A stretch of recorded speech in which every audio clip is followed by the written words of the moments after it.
Ayisyen family, welcome to my channel. Please don't forget to subscribe, to give a like, click the notification bell for more video.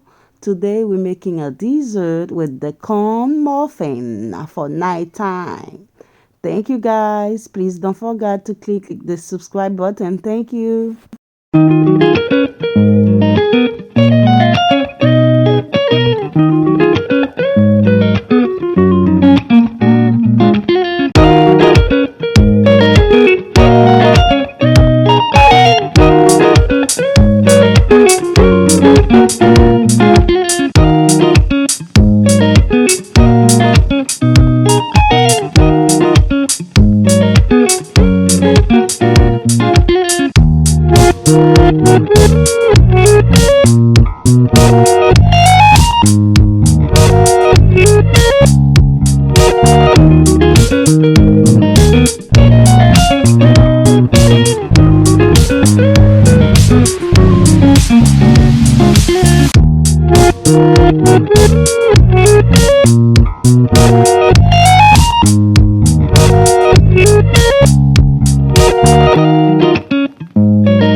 And this one is sugar. If you guys don't like sugar, you don't need to put any because it's already sweet. But me, I like it sweet. I put a little bit more sugar. Thank you.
And when I tell you guys this recipe is good, it's very good.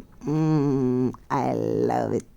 Please comment on the section below. Let me know if you like it.